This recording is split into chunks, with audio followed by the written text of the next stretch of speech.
Hello বন্ধুরা, তোমরা সবাই কেমন আছো? আজকে আমি ছেলের আবদারে বানাবো লুচি আর ঘুগনি। দেখো, ঘুগনি মটরটা ধুয়ে প্রেসার কুকারে দিয়ে দিলাম। তারপরে প্রেসার কুকারে জল দিয়ে গ্যাসের ওপর সেটাকে বসিয়ে দেবো। তারপর কয়েকটা সিটি পড়ার পর সেটা বন্ধ করে দেবো। তারপরে লুচি করার জন্য আটা মেখে নিলাম। তোমরা ভাবছো আটা কেন? আসলে আমরা ময়দার লুচি খাই না, তাই আমরা আটার লুচি বানাচ্ছি। প্রথমে আটাটাকে মেখে রেখে দেবো কিছুক্ষণ, তারপরে ঘুগনিটা করে নিয়ে তারপরে লুচি করবো। দেখো, ঘুগনি করার জন্য আলু কেটে নিয়েছি, পেঁয়াজ কাটবো। দেখো হলো কাঁচা লঙ্কা, আদা রসুন বাটা তো আগেই করা আছে, একটা টমেটো, সব কেটে কুটে রেখে দিলাম। আর দেখো চোখ দিয়ে জল বেরোচ্ছে, এই যে পেঁয়াজ কাটার জন্যই চোখ দিয়ে জল বেরোচ্ছে, দেখতে পাচ্ছ বন্ধুরা। চলো, একটা কড়া বসিয়ে নিলাম, তার মধ্যে তেল দিয়ে দিলাম, আলুগুলো ভাজার জন্য দিয়ে দিলাম।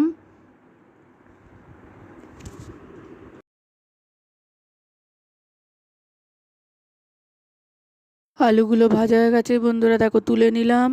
তারপরে কড়ার মধ্যে আর একটু তেল দিয়ে তেজপাতা, গোটা গরম মশলা সব ফোড়ন দিয়ে দিলাম। তারপরে এর মধ্যে দিয়ে দেবো পেঁয়াজ। আসলে বন্ধুরা, আমার ছেলে পেঁয়াজ টমেটো সব দিয়ে দিলাম, কাঁচা লঙ্কা। আমার ছেলে অনেক দিন ধরে বলছিল, মা একটু লুচি আর ঘুগনি করো না, সেই জন্য করলাম। আদা রসুন বাটা, একে একে সব মশলা দিয়ে দিলাম যা যা ঘুগনিতে লাগে। আদা রসুন বাটা, হলুদ গুঁড়ো, নুন, একটু চিনি, একটু লঙ্কা গুঁড়ো সব দিয়ে দিলাম।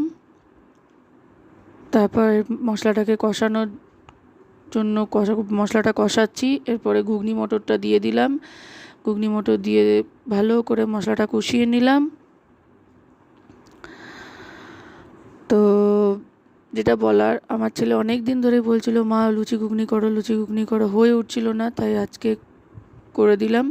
চলো, ঘুগনিটা প্রিপার রেডি। এরপরে লুচি করব। দেখো, লুচি বেলে রেখে দিয়েছি কড়ার মধ্যে তেল দিয়ে। দেখো লুচিগুলো কি সুন্দর ফুলছে, ফুলকো ফুলকো গরম গরম লুচি। কেউ খাবে তো চলে এসো। তো লুচি করে নিলাম, সব রেডি। দেখো বন্ধুরা, প্লেটটাও সুন্দর করে সাজিয়ে দিলাম। তো ভিডিওটা আমি এখানেই শেষ করে দিলাম। ভিডিও ভালো লাগলে একটা লাইক করে দেবেন, কমেন্ট করে দেবেন। টাটা।